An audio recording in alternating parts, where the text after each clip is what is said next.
Ladies and gentlemen, thank you for clicking on this video. My name is In The Game Kaya, here for Super Smash Bros. Supremacy, and alongside me, my brother, best friend, and partner in making the Supremacy and ZX Superior mods, Super Shadow 515. Say hi. What's up, everybody? And today, our purpose for making this video is kind of an update after the latest news that broke just a few days ago. Yeah, that being at E3. If you've seen it or not, I'll leave a link to it in the description in case you haven't seen it for some reason. I assume most of you have. They went into detail about the new Smash game that we're getting for Switch. It's being released on December 7th this year. It's called Super Smash Bros. Ultimate. And the biggest thing that they announced is that every single fighter who's ever been in a Smash game, whether they were only in one Smash game or DLC, they're all coming back. So we'll have like over 60 different characters available in the game. The CSS is going to be very interesting. Yeah, it was already hard to find some people in Smash 4, and now you're adding people back in. One thing that will make it easier, one thing they said was Pokemon Trainer is making a comeback. So instead of having those Pokemon separate, they'll all be under Pokemon Trainer, which will help a lot. Yeah. And another big thing that they added in is directional air dodging is back. Yep. Which is a really big announcement for a lot of people. Wave dashing is not back. Yes, that's something that he made very clear to me. I didn't actually see. There was an invitational where they invited Smash players to play the new game. I didn't see that, but I did watch a video made by Sakurai talking about the new game, and it covered some things, but not some of the finer points like this wave dashing thing. Apparently you can wave land, but you can't directional air dodge right after you jump. So, sorry people, no wave dashing. Yeah, they did do something to kind of help with that because they knew that people still wanted options on the ground. That's what speed is. It's something I had to get in my head when I first started making Supremacy, and we're going to talk about what this announcement means for Supremacy in just a minute. But it's something I had to get in my head when I was making Supremacy. A tip I got very early on is if you want the game to be faster, speed, especially when it comes to Smash Brothers and competitive Smash Brothers, is not about speed itself. It's about flow. It's about flow, having options, and being able to change from one thing into another seamlessly. Fluidity of motion. Which is why I have, since I started getting really serious about Supremacy, I've added 2 new techs to Supremacy, one of which I have not actually shown off yet. I will do that in a future video. I'm trying to work on a new moveset. I'm working on it really hard, trying to get it done. It's just a headache. I hate animating things, and it takes a lot of animation talent. Been there, done that. I want to have like a nice threshold of quality so it seems at least passable. I don't want this to just be cheaply thrown together, which is also slowing things down, believe me. And so something that they did is you can cancel your dash into a crouch, or if you turn while you're dashing and enter the skid state, you can act out of it as if you were standing still. If you are crouching out of a dash or you're in that skid state, you can act out of it as if you were standing still. So in a way, it's kind of like a wave dash? It is. But there's some things you can do with a wave dash you can't do with this. It's not not having wave dashing is not as restrictive as it actually sounds. It's not going to be that bad. I do wish they would. I mean, they're just right there. A lot of even Smash 4 players have said if you're going to have directional air dodging, why not have wave dashing? You might as well have wave dashing. Right.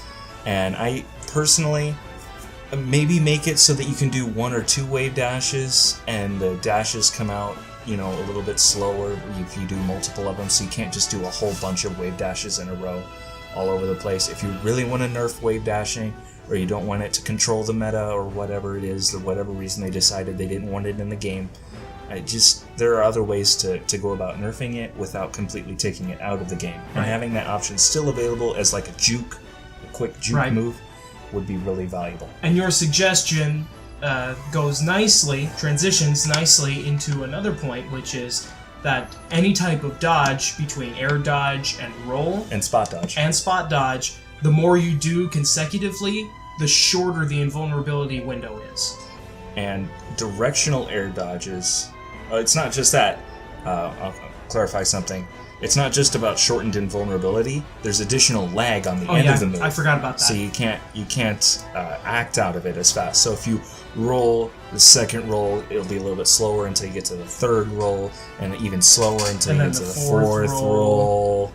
And then fifth roll. Yeah. Like the video that I saw showed all the way up to times 6. I don't know if that's where it caps or if it continues going after that. Either way, it will definitely help us competitive people when we're playing against some of our more casual friends and they go rolling. No, wait, they're rolling the other way. Yeah. Or for glory. Oh, yeah. Roll, smash attack. Roll, smash attack. Unless it's Cloud. Then you charge limit. More rolls than your local Cinnabon. But that's beside the point. I'm sorry, that was just a bad joke. Anyway, so we've covered wave dashing, and we've covered the the air dodge and the whole game mechanics. Seems to me, especially if you had watched the Invitational, you didn't see it. No, I didn't. I watched it. Everything and you I can learned tell about by the way final it's points designed. came from him. You can tell by the way it's designed. Like, you pick your stage first, which is the way the competitive scene has done it for years. They'll pick your stage first, then the winner picks their character, the loser picks their character, they play the game. So in this case, they actually bring up the stage select first, then you go to the character select screen, and then you start the match. Interesting. I did not know that. You learn something new every day. After you lose a stock, if it's a one-on-one fight, the score pops up on the screen, letting you know how many stocks you have left and how many the opponent has left. And keeping the unaware audience, who may have turned their brains off, aware of what the score is, of what the situation is. Right. Also, another interesting little tidbit. Damage is shown in decimal percents now. So it could be like... tenths of a percent. Yeah, it could be like 72.4%. Which actually does help, because there are some hits... There were some hits, like in Smash 4, the initial, very first hitbox of Mario's up B did not do 1 complete percent of damage under certain circumstances. So there was one case in a Smash tournament where a character died at 0%. Because Mario's up B didn't do a complete percent of damage. Huh. So it showed 0. Interesting. It was very interesting. Anyways, I think we've talked about it enough. There's plenty more detail that they went into. There's videos all over YouTube. I'm sure you can find it. I want to get into, before this video gets too long, what this means for Super Smash Bros. Supremacy and ZX Superior. Because Ultimate, in a way, is to Smash 4 what Supremacy is to Project M. If that makes sense. Makes sense to me. They added in extra options and made the gameplay feel a little bit faster, as on top of actually being faster. You know, increasing the physics attributes of each character so that they actually move faster. Now, I'm not planning on like making a whole bunch of content covering Smash Bros. Ultimate. But the one thing that I thought was really important is, back when I first started this mod, Smash 4 was still extremely popular. Not that it's not popular now, but back then it was even more popular. It was still relatively new at the time, wasn't it? Yeah, and it was still relatively new at the time. And I decided, in order to avoid feeling like, both for myself, for people on YouTube, and other, in the whole Smash community, really, and especially for Nintendo, I didn't want to make any kind of pretense or give any kind of excuse to Nintendo that I was trying to compete with them.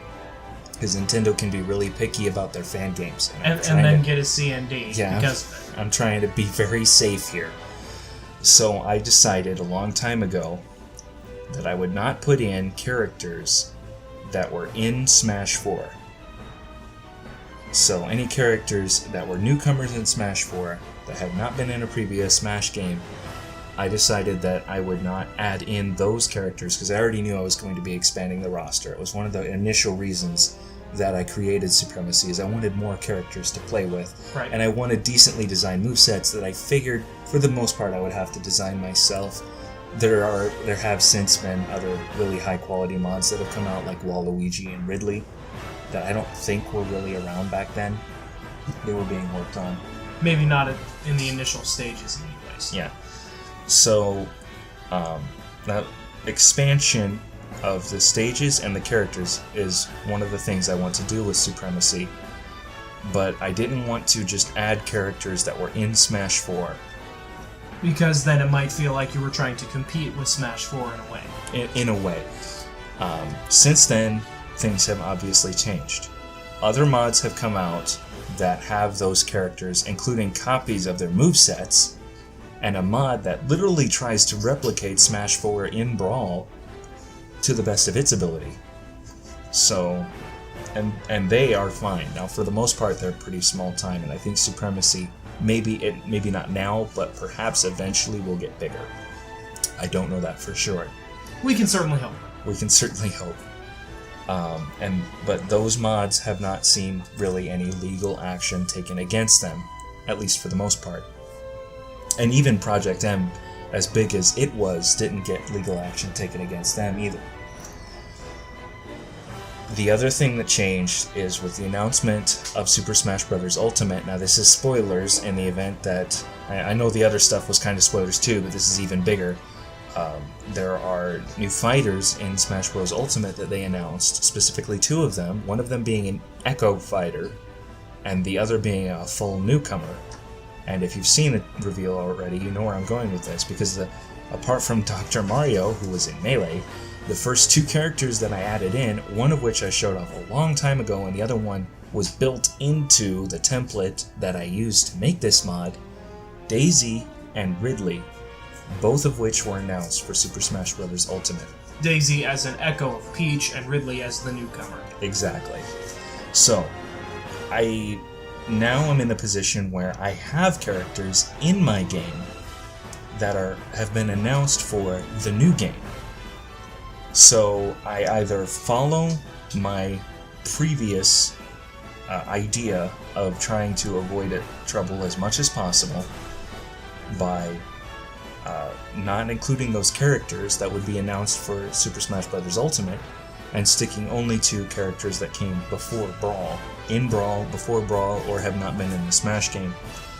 Or I lift the ban completely, because there's no reason to have some kind of awkward half measure. Well, Daisy and Ridley were already in the game, so I'm just going to keep them there, and we'll just hope for the best, but I'm still not adding any Smash 4 characters. That doesn't make any sense. So I'm lifting the ban on those kinds of characters. That means that characters like Mega Man, or who else was in Smash 4? I don't know, maybe Palutena, Ryu, Cloud, Little Mac. I've always wanted to do a Little Mac. Yeah. That might be interesting. Characters like that, we wouldn't have been able to put in the game before the ban, but now that the ban has been lifted, sometime down the road, at least some of them will probably get to see SupreMacy. Yeah, and I want to be very clear about this. This does not mean that I will be adding in every character that was in Smash 4. That's why I said some. Into PM. Another thing that caused me to change my mind is Legacy XP, which is certainly bigger than me, will probably always be bigger than... I don't want to say me, it's Super Smash Bros. SupreMacy. And the reason for me clarifying that, I will also consider in another video, because this video has already gone on too long. But there's a reason I clarified that. Legacy XP, which is bigger than SupreMacy and probably will always be bigger than SupreMacy, has in it Ridley, of course, because he came with the template that they use the same template that I have. Yeah. They got it from the same place I did. And they added in, what was I thinking? Lucina. And that was before Ultimate was announced. And they've had no problems. Not that I've heard of anyway.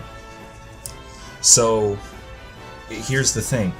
If I add in a character like Lucina or something like that, who has been in Smash 4 or is in Smash Ultimate, they will have a different moveset than they have in those games. They'll have a different moveset, they'll have a different model, they'll have different sound effects, and then in that case, I'll try and limit the amount of problems I could potentially have in that way. So I think that covers all of it. Can you think of anything else I might need to add? Not really. Alright. Well, I hope you guys are psyched about the new game, because I certainly am. It looks a lot of fun.